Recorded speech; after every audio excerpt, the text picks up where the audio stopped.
I mean, what's the most stupid thing you've ever done? I saw a video on the news a few weeks ago of a person who was sent to prison because she was driving completely drunk, going down the wrong way on the motorway for several miles. We know it's stupid to be stupid. The problem is, many stupid people think they're wise. They're like the intelligent pig. Do you know the story of the intelligent pig? There it was every day, and it looked at the farmer's children walking down to the end of the farm track to get on the school bus, to go to school with their bus with their bags to learn to read and write, and then catch the bus back in the afternoon to do their homework. And that intelligent pig that thought that these kids were stupid.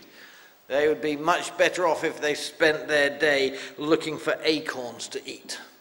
But that's how stupid intelligent people can be. Back in the 1st century, Seneca, the famous philosopher, said, "I suppose many people could have got wisdom if only they hadn't thought they already had it." But not only does the modern man think that he's okay, he doesn't need to get wisdom, but today we ridicule wisdom. So if the genie in the lamp appears and offers you either wealth or wisdom, which do you ask for? Okay, take a poll, go and ask your friends, should you ask for wealth or should you ask for wisdom? Which would they say? You know the story, the joke about the businessman who had been running his business very well for 30 years, and suddenly at the big board meeting that he was chairing, the genie appeared and said because he had run his business so well, he could either have unlimited wisdom or unlimited wealth. And because all his other board members were around there, he said he would choose unlimited wisdom. So suddenly, something happened to him, and his eyes were brighter, and he sat there gobsmacked. And all the board members were waiting for this infinite wisdom to come from his mouth, and he was silent. And they said to him, "Say something." And he said, "I should have asked for the money." But that's what people think wisdom is. They think wealth is what you want. You can do without wisdom. Yet almost every biography, whether of film stars or pop stars, whether of lottery winners or of kids who've grown up with riches, tell us that wealth without wisdom is tragedy. I think of Christina Onassis, the daughter of the shipping magnate Aristotle Onassis. Back in the early 70s, when she was in her early 20s, she was a billionaire. That's when petrol cost less than 50p a gallon. All right? A billionaire was really, really wealthy. There she was in her early 20s, but her wealth didn't make her happy. She would pay her friends to spend an afternoon with her. She would pay them $25,000 to stay with her for the afternoon because she was so lonely on her own. After 2 failed marriages, one of her marriages was to the Duke of Blandford, Winston Churchill's cousin. In the end, she died of drug abuse. Did her wealth make her happy? Wealth without wisdom equals tragedy. But why won't people learn? It's not wrong to be wealthy. It's not wrong to be wealthy. If you're a Christian and you're wealthy, it brings great responsibilities. But it's not wrong to be wealthy, but it is dangerous. And without wisdom, you will fail terribly. It's not wrong to be poor, but it is dangerous. And without wisdom, you will fail terribly. And we all are in one of those 2 categories. Yet people today won't lift a finger to get wisdom. Do you know they will read on how to look after their pot plants? They will study on how to cook a steak, but they won't bother about finding wisdom. And so people's lives are a mess. Okay, they have nice pot plants and they have nice steaks, but their lives are a mess and their homes are disaster areas. Why won't they get wisdom? The reason they won't get wisdom is because they fear that if they get wisdom, it will ruin their lives and they will become boring, miserable people. That's what they fear. But the truth is, if they don't get wisdom, then their lack of wisdom is certain to ruin everything.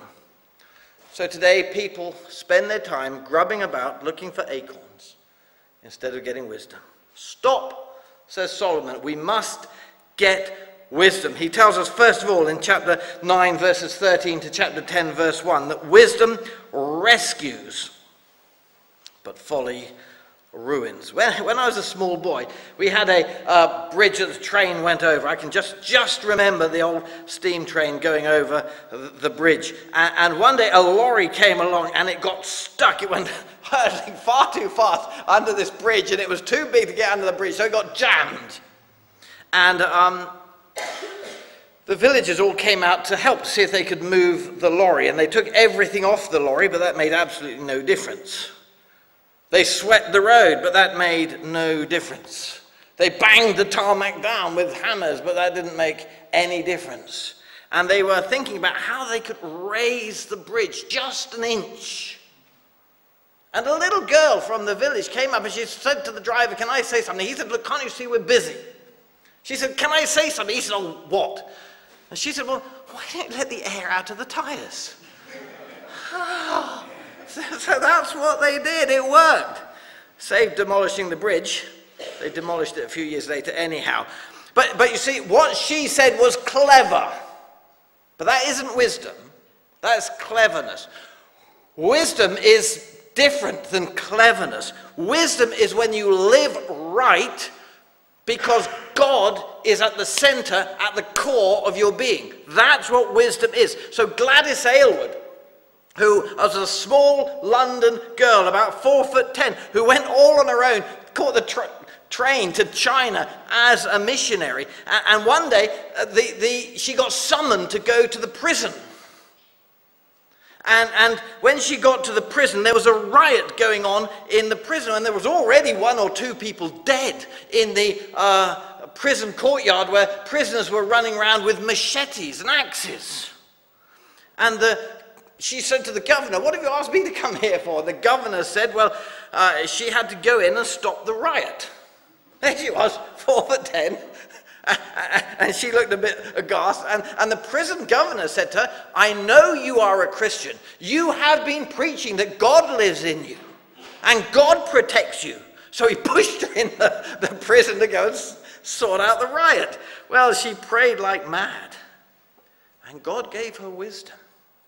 And that little girl, that young woman, not only was able to stop the riot, but she made sure there was occupation for the prisoners, and she started a prison ministry.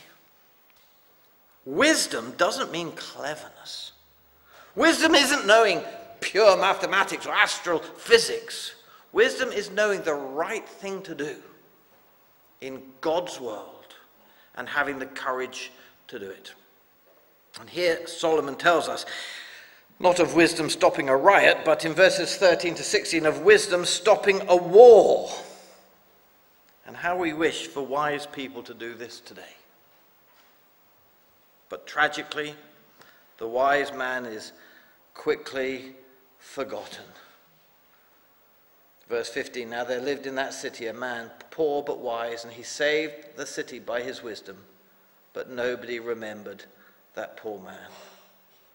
So I said, wisdom is better than strength, but the poor man's wisdom is despised, and his words are no longer heeded.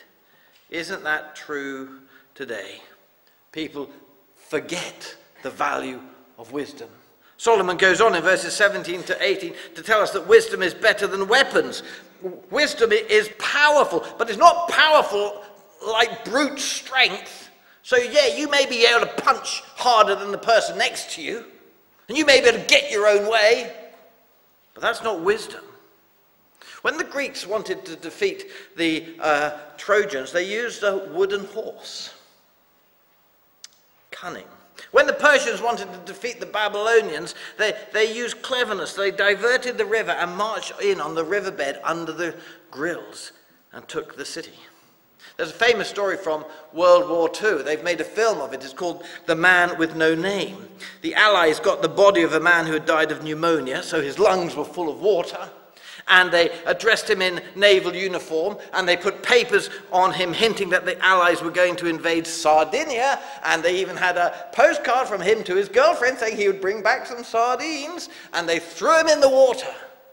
And the Nazis picked him up, and they read this, and they thought, they're going to invade Sardinia. So they moved all their forces to defend Sardinia, and the Allies went in where they were always planning to go, which was somewhere completely different, and won a great victory.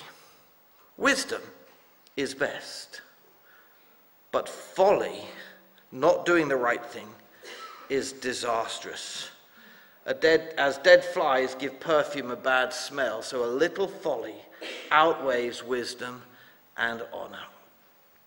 About 5 years ago, Nick Hornby wrote a novel called Slam. It's about a teenager who gets his 16-year-old girlfriend pregnant, and it shows the pain that this caused to them, their families, their futures. Of course, because Nick Hornby wrote it, it's funny. But even though it's funny, you can't help but feel the sadness and the pain of the situation. But rather than do what is right, the modern man, he does what he knows is wrong. He knows it's wrong, but he wants to do it anyway. So he does it, and the modern man is making a colossal train crash of his life. I'm sure that's why Nick Hornby calls the book Slam, because you just slam into a brick wall. But wisdom saves us from ruin.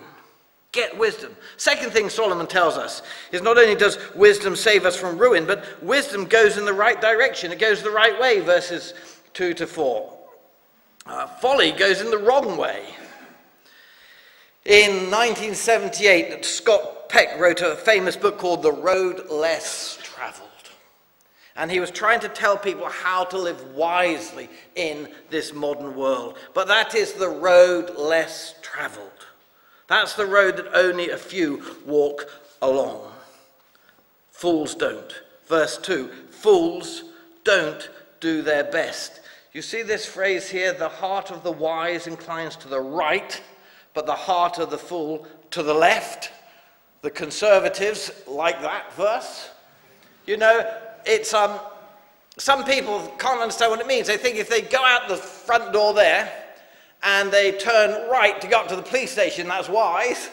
But if they turn left to go down to KFC, that's foolish. You know, you've got to go right. So if you're driving home, don't turn left, just keep going right until you get there. I mean, that's stupid. That's not what it means at all. It's not talking about driving along the road. It's talking about fighting. You would fight with your right arm, not your left arm. When I marry people, I remind them that the bride is always on the left-hand side of the groom so that he can have his right arm free with his sword. So if someone attacks him to try and steal his new bride because he wants to marry the new bride instead, then he can fight them off with the right arm. That's why you should always keep your right arm free. When we were kids, we would play table tennis with people, and if they weren't much good, we would use our left hand. You know, we usually lost. It was stupid, but you know, that's the kind of thing you do. See, the right hand is strong, is capable, but fools are stupid. They're lazy, they're compromised, they're half-hearted. They lean to the left. They don't do their best, so they're half-hearted in their revision for their exams. It's like the rugby players who the night before an important match, they just go out drinking. Stupid. It's like the people who leave their important work to the last moment, and then they do it just at the last minute when they're not mentally capable of doing it well. They just don't do their best. They just leave it to the last minute. They lean to the left, not to the right. Do you understand that? Not only that, but they talk about things they don't understand, verse 3. Even as he walks along the road, the fool lacks sense and shows everyone how stupid he is. Know people like this? I met a guy on holiday. His language wasn't very nice until he found out I was a Baptist minister. Then not only did his language come nice, but he told me about how good a Christian he was, and how he liked to go on pilgrimage and walked hundreds of miles to see saints' bones and everything. Or listen to the celebrities on Newsnight, talking about things they haven't a clue about. It would be better if they kept their mouths shut. But they just show how stupid they are. Not only that, but verse 4 says that they run away from difficulties. He leaves his job. Why did you leave your job? Well, my boss wasn't nice. He would tell me off. They drop out of university. Why? Well, my course wasn't fun. They have no courage, no stickability. They run from commitment, they run from responsibilities, they run from their relationships, just as a child would run from a shadow. They do what they want. They take the easy way. They take the popular path, and they go invariably wrong and make a mess of their lives because they're foolish. They follow their feelings, not what's right. Then thirdly, folly makes bad leaders. When fools rule, the whole country ends up a mess. I mean, we could think of the countries in the news today. I don't need to say any more about this, but it's true not only of countries, it's true of work. If your boss is a jerk, then the business will fail. And it's true in the church as well. You get a minister like Attila the Hun, and to begin with, people think as if we're all being organized. Then they find they're not being organized, they're being controlled, they're being imprisoned, and the place will die. It's true of families too.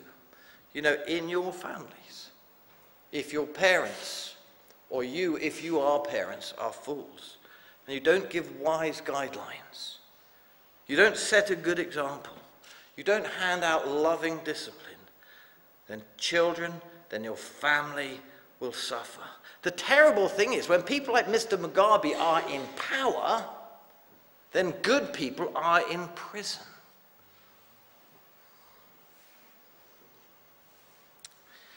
It's true if you lead a youth work in the church. It's true if you're a school teacher. Folly is disastrous. Get wisdom. Fourthly, wisdom helps in daily life. Verses 8 to 11. Whoever digs a pit may fall into it. Whoever breaks through a wall may be bitten by a snake. Whoever quarries stones may be injured by them. Whoever splits logs may be endangered by them. I saw someone driving a car, and I couldn't believe it, because not only was he on his mobile phone as he was driving the car, but with his other hand he was smoking a cigarette as he was driving his car. It was crazy. He seemed to have no idea of the danger. The car is a lethal weapon. It's not a little cuddly toy. You be careful how you drive your car. But fools are careless. They seem to be oblivious to the danger. They're not aware of the dangers around them. So they will dig a well, and they'll dig deep down, and the wall will just collapse in upon them because they never even thought about it. Oh yes. They will chop logs and they won't wear protective goggles. It's stupid. It's like people who cycle and don't wear a helmet, or drive and don't wear a seatbelt, or don't get insurance, or don't belong to a doctor's surgery. And they just assume that they'll be okay. And if they are spiritually minded, they'll say, well, God will look after me. I belong to God. He looks after me. And that's absolutely true. So when you get knocked off your bike and die, you go to heaven, because God looks after you. But it's still stupid not to wear a helmet. Not only do fools act as if there is no danger to be careful about, but they're also too lazy to help themselves, verses 10 and 11. If the axe is dull and its edge unsharpened, more strength is needed, but skill will bring success. If a snake bites before it is charmed, there is no profit for the charmer. It may take an hour to sharpen the blade of an axe, but it will save you half a day and an awful lot of energy. We're often like the man who was seen running down the road carrying his bicycle. And someone said, what are you carrying your bicycle for? He said, I'm in a hurry and I didn't have time to get on it. It's stupid. But people who don't prepare for meetings, Or people who rush into the day without prayer or Bible study. Or people who will run a marathon without training. Or people who want to be spiritual without any spiritual disciplines. They make life hard for themselves. Wisdom helps in daily life. Fifthly, wisdom helps your conversation. Words from a wise man's mouth are gracious, but a fool is consumed by his own lips. At the beginning his words are folly, at the end they are wicked madness, and the fool multiplies words. Even if a wise man has to rebuke you and tell you off, he does it nicely. But a fool's words destroy him. He starts with plain stupidity, but it doesn't stop there. It ends up with wicked madness. I wanted to have a picture of the Nuremberg rallies. How Adolf Hitler started with his Mein Kampf and ended up leading the whole nation into utter wickedness. We are told that a fool will be thought wise if he says nothing. The problem is the fool wants to be thought clever because of what he says, and so he will spout on any and every subject and parade his foolishness. And it's embarrassing for everybody. But wisdom causes you to speak graciously. I'm sure you do. I have people who want to come and argue with me about things. Because I'm a minister, they normally want to argue with me about theology. They want to argue about prophecy or about baptism or about election and these kind of things. And they want me to have an argument with them. And sometimes they can be so ungracious that they have shown that they lack wisdom before they've even got to the end of the question they want to ask me. You know, you get emails like that, don't you? You get letters like that. They just come out so nasty. So what do? Tell you what I do is I just ignore them. And if the people say, didn't you get my email? I said, oh, yeah, I couldn't think you were serious. You seem to be having a bad day, so I just forgot about it. Because, you know, they're so ungracious. Well, wisdom makes your conversation kind. And sixthly and finally, not even a wise man knows everything. Not even a wise man knows the future. No one knows what is coming. Who can tell him what will happen after him? That means when you're dead, what's going to happen to your children and others. A fool's work wearies him. He does not know the way to town. Each Saturday when we were kids, we would watch Doctor Who. Now it was really exciting. Okay, it wasn't as good as Doctor Who is today, but it would end each Saturday on a cliffhanger.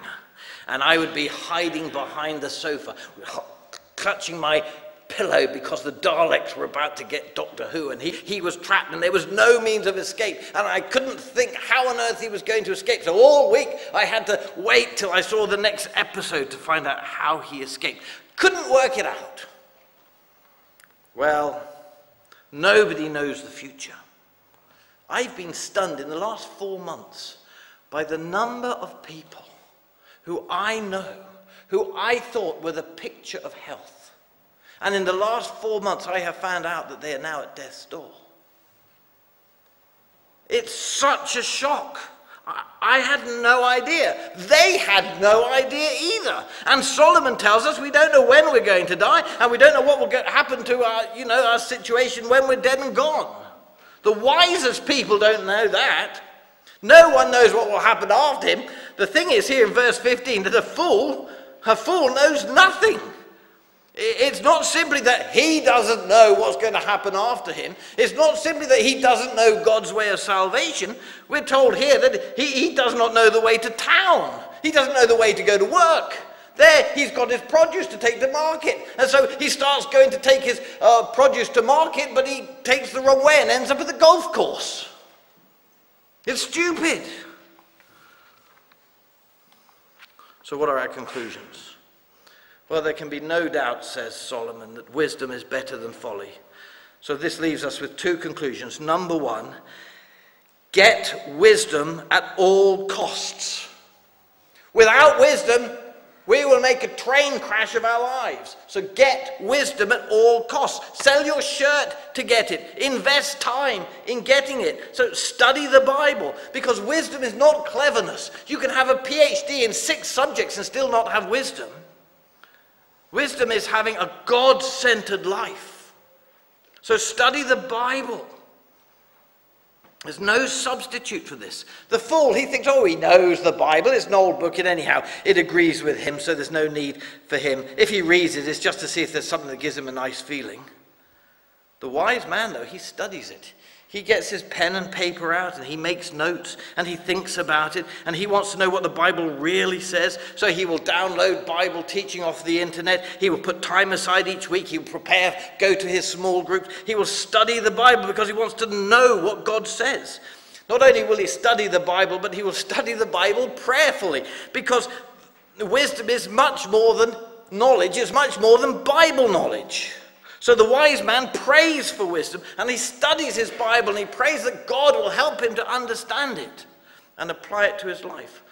So when he's reading in Exodus, where it says that when you build your house and you've got your roof, you've got to put a parapet around your roof so that someone can't fall off the roof. What on earth does that mean for us today? And so he thinks, what on earth does that mean? Does it mean I've got to go off and I've got to build a parapet around my roof? No, of course not, because we don't have flat roofs. So what does it mean? Do we just forget about it? Or do we think, hang on, I've got to make sure my home is such that it's safe for people who use it. Maybe it's a bit like, I should make sure that the brakes work on my car before I go out, to make sure it's safe for others. We learn wisdom. We pray over the scriptures. And then we study the culture we live in, because we've got to work out how the Bible applies to the world we really live in. Christians have been very good over the last 50 years of completely rejecting the culture and getting their own little ghetto where there's no connection between them and the culture at all. And so we are failing to be salt and light in society. We're failing to reach the society, but what's the answer? Well, we don't just jump into the culture and live in it as if it's all okay, because a lot of it isn't okay. So we've got to study the scriptures and study our culture and see how we can live for the glory of God in the world that God has placed us in. Get wisdom at all costs. And finally, build your life on Jesus Christ and his teaching. Jesus explained at the end of the greatest sermon ever preached that the wise man builds his life on the rock. The wise man is the person who hears the teachings of Jesus Christ and puts them into practice. He is like a wise man who builds his house on the rock. He doesn't keep Jesus at arm's length and say, I'll just have a smattering of religion. He doesn't pretend that he believes and says all the right things but does all the wrong things. No, he builds his life on Jesus Christ's teaching. That is wisdom, and it's the only sensible way to live, and it's the only safe way to die. So Jesus told a parable about a man who lived for his wealth and his prosperity, and he did really, really well, and his business was booming. So each year he had to pull down his barns and build bigger, because he was getting wealthier and wealthier and wealthier and wealthier, and he was spending all his time making sure that he had a good life. But he wasn't ready to meet God. And at that day, when he died, and he was called to enter eternity, he was totally unprepared. He had a mansion on earth. He had nothing in heaven. He had money in his bank account. He had no salvation in his soul. And Jesus says that that man is the fool. And the Bible pleads with us, don't be a fool. Be wise. Are you a fool? Or are you a wise man? Determined that you will build your life, not on your feelings, not on the status quo, but on Jesus Christ and his teaching. Let's pray.